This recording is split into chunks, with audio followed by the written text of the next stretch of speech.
in Europe while we camped in state parks. How her husband was a partner at his firm, while mine was just a contractor. Our father passed when we were young, and Mom always let Vanessa get away with everything because she was the oldest. Vanessa could do no wrong until last Tuesday.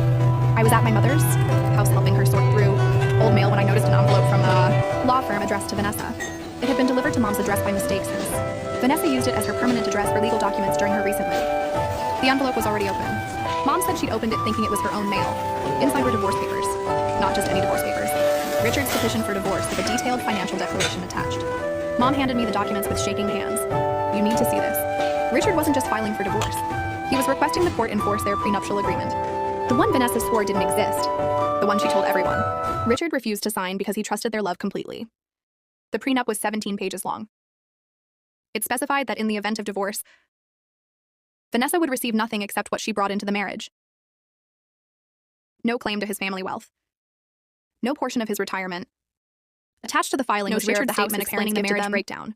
In cold legal language, he described how he married Vanessa because his parents threatened to cut him off.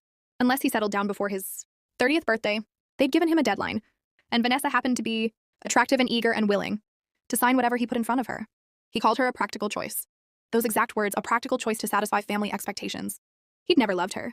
He stayed because it was convenient and left because he'd finally met someone he actually wanted. I sat at my mother's kitchen table reading those pages 3 times. All those years, all those comments, all those holidays where she made me feel small for marrying a man who crossed an ocean to build a life with me, and the whole time her own husband saw her as paperwork. Vanessa called Mom that evening crying hysterically. She'd gotten the forwarded envelope and knew we'd seen everything. She begged Mom not to tell the family. Mom said she wouldn't, but Easter was 2 weeks away. Vanessa showed up to Easter dinner alone for the first time in 15 years. The whole family noticed. Our aunt asked where Richard was. Our uncle made a joke about him working too hard. Vanessa mumbled something about him traveling for business. I stayed quiet. Let her have the lie for one more meal. But our cousin Letitia, who'd always been Vanessa's biggest ally in mocking my marriage, pulled up Richard's new girlfriend's Instagram right there at the table. She'd posted photos from their trip to Cabo that same weekend. The table went silent. Everyone looked at Vanessa. She looked at me like I'd done this to her somehow.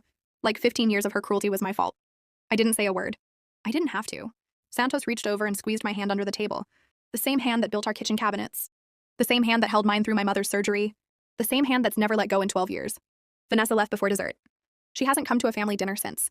My mother called me last week. She said she was sorry for never standing up for me. She said she finally understood what real love looked like. Santos answered the phone when she called. He always does. Some marriages are built on paperwork. Ours was built on something she never understood.